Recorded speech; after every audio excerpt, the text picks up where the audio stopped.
Hi hello ನಮಸ್ಕಾರ education master YouTube ಚಾನಲ್ಗೆ ತಮಗೆಲ್ಲರಿಗೂ ಸ್ವಾಗತ. ಇವತ್ತಿನ ಕ್ಲಾಸ್ ಒಳಗೆ ಏನು ನೋಡಂದ್ರೆ 2025-26ನೇ ಸಾಲಿನ ದ್ವಿತೀಯ PUC ಪೂರ್ವ ಸಿದ್ಧತಾ ಪರೀಕ್ಷೆ 2 ಇದೆ.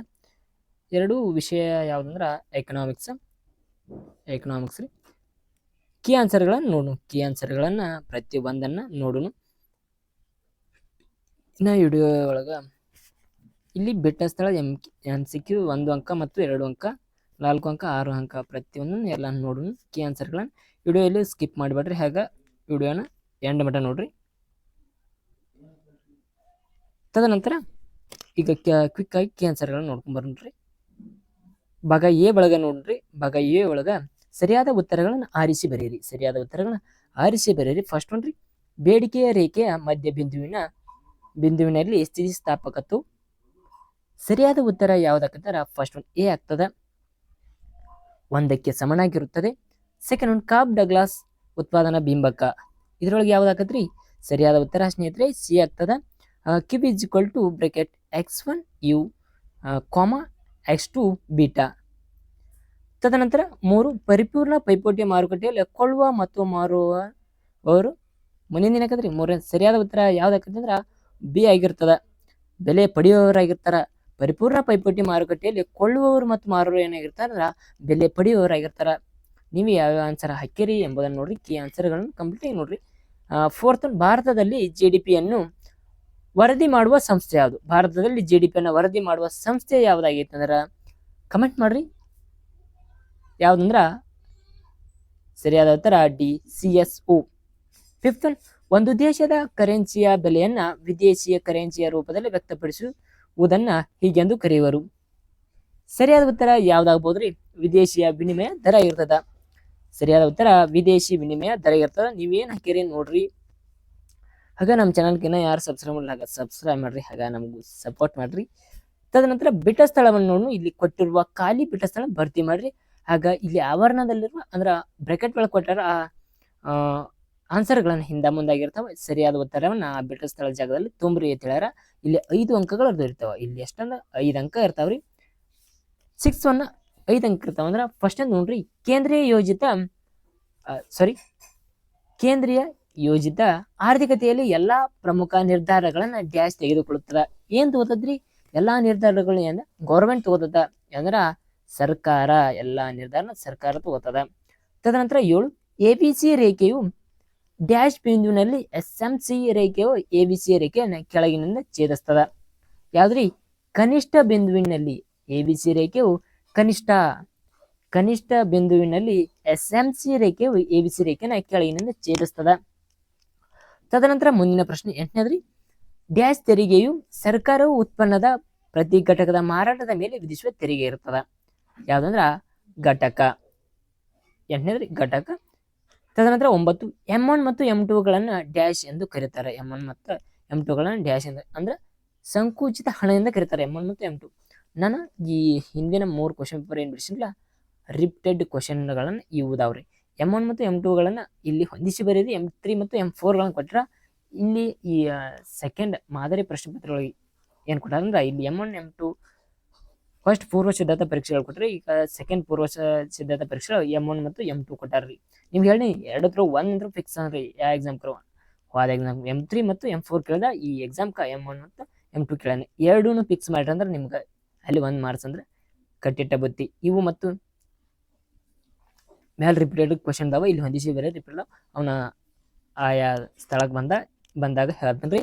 ಈಗ 10ನೇ ಪ್ರಶ್ನೆ ನೋಡ್ರಿ, ಸರ್ಕಾರವು ಆದಾಯವನ್ನ ಆಧರಿಸಿದೆ ವಿಧಿಸುವ ತೆರಿಗೆಯನ್ನು ಡ್ಯಾಶ್ ಎನ್ನುವರು. ಅಂದ್ರೆ ಒಟ್ಟು ತೆರಿಗೆ. ಸರಿಯಾಗಿ ನೋಡ್ಕೊರಿ. ಆಗ ಹೊಂದಿಸಿ ಬರೆಯಿರಿ ಒಳಗ ನೋಡ್ರಿ. ಈಗ ಫಸ್ಟ್ ಒನ್ ಸರಳ ಬೇಡಿಕೆ ರೇಖೆ, B MR, C ಮರು ಖರೀದಿ ಒಪ್ಪಂದ, ತದನಂತರ D ಉಳಿತಾಯ, E ಹೂಡಿಕೆ. ಸರಳ ಬೇಡಿಕೆ ರೇಖೆ ಸರಿಯಾದ ಉತ್ತರ. ಸರಳ ಬೇಡಿಕೆಯ ರೇಖೆ ಯಾವ್ದಾಕಂದ್ರ ಇದಾಗ್ತದ ಲಾಸ್ಟ್ ಒನ್ನ, P bracket DP is equal to A minus BP. ಇದು ಸರಿಯಾದ ಉತ್ತರ. MR ಯಾವ್ದಾಕಂತಾರ ಇಲ್ಲಿ ನೋಡ್ರಿ, ತ್ರಿಭುಜ TR ಡಿವೈಡೆಡ್ ಬೈ ಅಥವಾ ಬಾರ್ ತ್ರಿಭುಜ ಕ್ಯೂಬ್ ಆಗ್ಬೋದು. ಇದು ಸರಿಯಾದ ಉತ್ತರ. ತದನಂತರ ಮರು ಖರೀದಿಯ ಒಪ್ಪಂದ ಯಾವ್ದಕ್ಕಂತಾರ ರೆಪೋ ಆಗ್ತದ. ಮರು ಖರೀದಿಯ ಒಪ್ಪಂದ ಇದು ರೆಪೋ ಆಗ್ತದ. ಇಲ್ಲಿ ನೀವು ಆಲ್ಮೋಸ್ಟ್ ಎಲ್ಲರೂ ತಪ್ಪು ಮಾಡಿರ್ತೀರ ರೆಪೋ ಇದ್ದಲ್ಲಿ. ತದನಂತರ ಡಿ ಸರಿಯಾದ ಉತ್ತರ ಯಾವಂದ್ರ ವಾಯ್ ಮತ್ತು ಸಿ. ತದನಂತರ ಹೂಡಿಕೆರಿ ಬಂಡವಾಳದ ಖಾತೆಗಿರ್ತದ. ತದನಂತರ ಮುಂದುವರೆದು ಇಲ್ಲಿ ತದನಂತರ ಏನದವ ಒಂದು ವಾಕ್ಯದ ಪ್ರಶ್ನೆಗಳನ್ನದವ.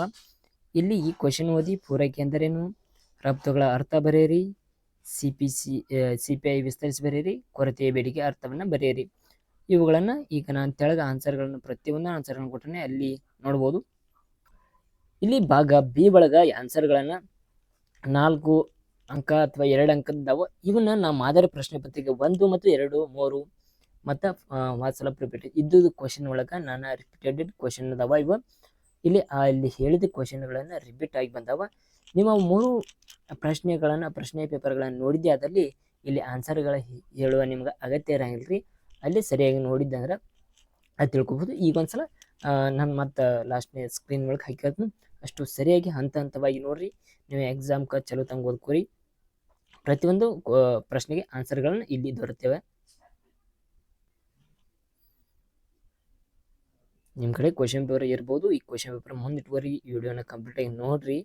ನಿಮ್ಗೆ ಆನ್ಸರ್ಗಳನ್ನು ಇಲ್ಲಿ ಲಾಸ್ಟಿಗೆ ನಾನು ಕೊಟ್ಟಿರ್ತೀನಿ, ಇಲ್ಲಿ ಕೊಡ್ಬೋದು. ಇಲ್ಲಿ 1 ಅಂಕದ ಪ್ರಶ್ನೆಗಳಿರುವ ಸರಿಯಾಗಿ ನೋಡ್ಕೊಂಡು ಸೀಮಾಂತ ದೃಷ್ಟಿಕೋನ ಮತ್ತು ಕಂಡು ಹಿಡಿಯಿರಿ ತಿಳಿಯರ ಸ್ಟೆಪ್ ಬೈ ಸ್ಟೆಪ್ ಅನ್ನ ಇಲ್ಲಿ ನೋಡ್ಕೊತ ಬರ್ರಿ. ಅಲ್ಲಿ ಆನ್ಸರ್ ಯಾವ್ದು ಬರ್ತದ ಏನ ಎಂಬುದನ್ನು ನಿಮ್ಗೆ ಗೊತ್ತಾಗ್ತದ. ಇಲ್ಲಿ ಆನ್ಸರ್ ಎಷ್ಟಿರ್ತದೆ ಎಂಬುದನ್ನ -2 ಅದ. ನಂತರ ಸ್ಟೆಪ್ ಕೆತ್ತಲ್ಲಿ ಹಣ್ಣುಗಳ ಸಂಖ್ಯೆ 5ರಿಂದ 6ಕ್ಕೆ ಬದಲಾದಾಗ ಎಷ್ಟಿರ್ತದೆ 1 ಇರ್ತದ. ತದನಂತರ ಸೀಮಾಂತ ದೃಷ್ಟಿಕೋನ ಲೆಕ್ಕ ಹಾಕಿದಾಗ ಎಷ್ಟೆಷ್ಟು ಬರ್ತೈತಿ ಎಂಬುದನ್ನ ನೀವು ಸರಿಯಾಗಿ ನೋಡ್ಕೋರಿ. ಇಲ್ಲಿ ಎಷ್ಟು ಬರ್ತೈತಿ ಅಂದ್ರ ಘಟಕ 2 ಬರ್ತದ, 2 ಅಂತ ಬರ್ತದ. ಇಲ್ಲಿ ಪೂರೈಕೆ ಎಂದರೇನು, ನಿರ್ದಿಷ್ಟ ಬೆಲೆಯಲ್ಲಿ ಮತ್ತು ನಿರ್ದಿಷ್ಟ ಸಮಯದಲ್ಲಿ ಮಾರಾಟಗಾರರು ಮತ್ತು ಮಾರಾಟ ಮಾಡಲು ಸಿದ್ಧರಿರುವ ಮತ್ತು ಶಕ್ತರಾಗಿರುವ ಸರಕು ಸೇವೆಗಳನ್ನ ಏನಂತಾರ ಪೂರೈಕೆ ಸರಕು ಅಂದ್ರೆ ಅವನ ಕಡೆ ಅಮೌಂಟ್ ಜಾಸ್ತಿ ಕಮ್ಮದವ್ರಿ. ಆ ಕಾರಣದಿಂದ ನಿರ್ದಿಷ್ಟ ಬೆಲೆಯಲ್ಲಿ ಮತ್ತು ನಿರ್ದಿಷ್ಟ ಸಮಯದಲ್ಲಿ ಮಾರಾಟಗಾರನು ಮಾರಾಟ ಮಾಡಲು ಸಿದ್ಧರಿರುವ ಮತ್ತು ಶಕ್ತರಾಗಿರುವ ಸರಕು ಸೇವೆಗಳನ್ನ ಪ್ರಮಾಣ ಎಂಬುದನ್ನ ಇಲ್ಲಿ ನೋಡ್ಬೋದು. ತದನಂತರ 14ನೇ ಪ್ರಶ್ನೆ, ರಫ್ತುಗಳ ಅರ್ಥವನ್ನ ಬರೆಯಿರಿ ಕೇಳಿದ್ರೆ ಆನ್ಸರ್ ರೀ. ರಫ್ತುಗಳು ಎಂದರೆ ಒಂದು ದೇಶದಿಂದ ಉತ್ಪಾದಿಸಲಾದ ಸರಕು ಸೇವೆಗಳನ್ನ ಇತರ ದೇಶಗಳಲ್ಲಿನ ಖರೀದಿದಾರರಿಗೆ ಮಾರಾಟ ಮಾಡುವುದು ಎಂಬುದನ್ನು ತಿಳಿಬಹುದು. CPI ಅಂದ್ರೆ ಕೇಳ್ಯಾರಿ, ವಿಸ್ತೃತ ರೂಪನ ಕೇಳ್ಯಾರಿ. ಕನ್ಸ್ಯೂಮರ್ ಪ್ರೈಸ್ ಇಂಡೆಕ್ಸ್ ಅಂದ್ರೆ ಗ್ರಾಹಕನ ಬೆಲೆಯ ಸೂಚ್ಯಾಂಕ. ಇಲ್ಲಿ ಗ್ರಾಹಕನ ಬೆಲೆ ಸೂಚ್ಯಾಂಕ ಎಂದರೇನು ಐತ್ರಿ. ಇದು ಗ್ರಾಹಕರು ಖರೀದಿಸುವ ಸರಕು ಮತ್ತು ಸೇವೆಗಳನ್ನ ಬುಟ್ಟಿಯ ಸರಾಸರಿ ಬೆಲೆಯನ್ನ ಕಾಲಾನಂತರದಲ್ಲಿ ಬದಲಾವಣೆಯನ್ನು ಅಳೆಯುವ ಅಳತೆಯಾಗಿದೆ ಎಂಬುದನ್ನ ಇಲ್ಲಿ ನಾವು ನೋಡ್ಬೋದು. ತದನಂತರ 16ನೇದು ಕೊರತೆ ಬೇಡಿಕೆ ಅರ್ಥವನ್ನ ಬರೆಯಿರಿ. ಕೊರತೆ ಬೇಡಿಕೆ ಅರ್ಥ ಅಂದ್ರೆ ಪ್ರಸ್ತುತ ಮಾರುಕಟ್ಟೆಯ ಬೆಲೆಯಲ್ಲಿ ಸರಕು ಅಥವಾ ಸೇವೆಗಳ ಇರುವ ಬೇಡಿಕೆಯ ಪ್ರಮಾಣವು ಪೂರೈಕೆಯ ಪ್ರಮಾಣಕ್ಕಿಂತ ಹೆಚ್ಚಾಗಿರುತ್ತದೆ ಎಂಬುದನ್ನ ಇಲ್ಲಿ ನಾವು ನೋಡಬಹುದು. ತದನಂತರ 17ನೇ ಪ್ರಶ್ನೆ ರೀ, ಮೂಲ ಆರ್ಥಿಕ ಚಟುವಟಿಕೆಗಳನ್ನ ಪಟ್ಟಿ ಮಾಡ್ರಿ. ಮೂಲ ಆರ್ಥಿಕ ಚಟುವಟಿಕೆಗಳ ಯಾವ ಅಂದ್ರ ಉತ್ಪಾದನೆ, ಅನುಭೋಗಿ ಮತ್ತು ಹೂಡಿಕೆ ಎಂಬುದನ್ನ ಇಲ್ಲಿ ಕಾಣಬಹುದ್ರಿ. ತದನಂತರ ಬೇಡಿಕೆ ನಿಯಮ ತಿಳಿಸ್ರಿ ಅಂತ ಹೇಳ್ಯಾರ. ಬೇಡಿಕೆ ನಿಯಮ ತಿಳಿಸ್ರಿ ಅಂತ ಹೇಳ್ಯಾರ. ಬೇಡಿಕೆ ನಿಯಮವು ಇತರ ವಿಷಯಗಳ ಸ್ಥಿರವಾಗಿದ್ದಾಗ ಸರಕು ಅಥವಾ ಸೇವೆಯ ಬೆಲೆ ಹೆಚ್ಚಾದಂತೆ ಅದರ ಬೇಡಿಕೆಯ ಪ್ರಮಾಣ ಕಡಿಮೆಯಾಗುತ್ತದೆ ಮತ್ತು ಬೆಲೆಯ ಕಡಿಮೆಯಾದಂತೆ ಬೇಡಿಕೆ ಪ್ರಮಾಣ ಹೆಚ್ಚಾಗುತ್ತದೆ ಎಂಬುದನ್ನು ನೋಡಬಹುದು. ಬೇಡಿಕೆ ನಿಯಮ ಅಂದ್ರೆ ಇಲ್ಲಿ ವಿಷಯಗಳ ಮತ್ತು ವಸ್ತುಗಳ ಸರಕು ಮತ್ತು ಸೇವೆಗಳ ಬೆಲೆ ಹೆಂಗೆ ಹೆಚ್ಚಾಕತ್ರಿ ಹಂಗ ಬೇಡಿಕೆ ಪ್ರಮಾಣ ಕಡಿಮೆ ಆಗ್ತದ. ಒಂದು ವಸ್ತು ಐತಿ ಅಂದ್ರೆ ಅದಕ್ಕೆ ಬೆಲೆ ಜಾಸ್ತಿ ಆಗಿರ್ತದ, ಅದ ಪ್ರಮಾಣ ಏನಾಕತ್ತಂದ್ರ ಬೆಲೆ ಜಾಸ್ತಿ ಹೆಚ್ಚಾದಂತೆ ಬೆಲೆ ಎಷ್ಟು ಹೆಚ್ಚಾಕತ್ತಂದ್ರ ಬೇಡಿಕೆ ಪ್ರಮಾಣ ಅದಕ್ಕೆ ಕಮ್ಮಿ ಆಗೋತ ಬರ್ತೈತ್ರಿ. ಈಗ ಒಂದು ಸೀಸನ್ ವೈಸ್ ಮಾವಿನ ನೋಡ್ರಿ, ಸ್ಟಾರ್ಟಿಂಗ್ ಸೀಸನ್ ಒಳಗ ಬೆಲೆ ಜಾಸ್ತಿ ಇರ್ತೈತಿ, ಅದರ ಉತ್ಪಾದನೆ ಅಂದ್ರ ಮಾವಿನ ಹಣ್ಣುಗಳು ಮಾರ್ಕೆಟ್ ಬರೋದ ಕಮ್ಮಿ ಇರ್ತೈತಿ, ಅದಕ್ಕೆ ಜಾಸ್ತಿ ಇರ್ತೈತಿ ಅಮೌಂಟ್. ಅದಕ್ಕೆ ಏನ್ ಮಾಡ್ತಾರಂದ್ರ ಬೇಡಿಕೆ ಪ್ರಮಾಣ ಕಡಿಮೆ ಇರ್ತೈತ್ರಿ. ಅದ ನೋಡ್ರಿ 10 ರೂಪಾಯಿ ಕಿಲೋ ಕೊಟ್ರ ಅಟ್ರು ತಗೋತಾರ್ರಿ. ಅದ 200 300 ಅಂದ್ರ ಅವ್ರು ಯಾರ ರಿಚೆಸ್ಟ್ ಮ್ಯಾನ್ ಇರ್ತಾರಲ್ಲ ಅವ್ರಷ್ಟ ತಗೋತಾರ. ಅದೇ ರೀತಿ ಬೇಡಿಕೆ ನಿಯಮ ಇಲ್ಲಿ ತಿಳಿಸಬಹುದು. ಪ್ರತಿಫಲನ ನಿಯಮದ ವಿಧಗಳು ಯಾವುವು? ಏರಿಕೆ ಮತ್ತು ಇಳಿಕೆ ಸ್ಥಿರ 3 ಬರ್ತಾವ್ರಿ. ಪ್ರತಿಫಲನ ವಿಧಗಳ ಹೆಚ್ಚುತ್ತಿರುವ ಪ್ರತಿಫಲನ ನಿಯಮ ಮತ್ತು ಸ್ಥಿರ ಪ್ರತಿಫಲನ ನಿಯಮ ಮತ್ತು ಕಡಿಮೆಯಾಗುತ್ತಿರುವ ಏರಿಕೆ ಇಳಿಕೆ ಸ್ಥಿರ. ಇದು ಬೇಸ್ ನಿಮಗೆ ನೆನಪಿಟ್ಕೋಕ. 20ನೇ ಪ್ರಶ್ನೆ, ಬೆಲೆ ಪೂರೈಕೆ ಸ್ಥಿತಿಸ್ಥಾಪಕತ್ವದ ಅರ್ಥವನ್ನ ನೀಡಿ ಮತ್ತು ಅದರ ಸೂತ್ರವನ್ನ ಬರೆಯಿರಿ.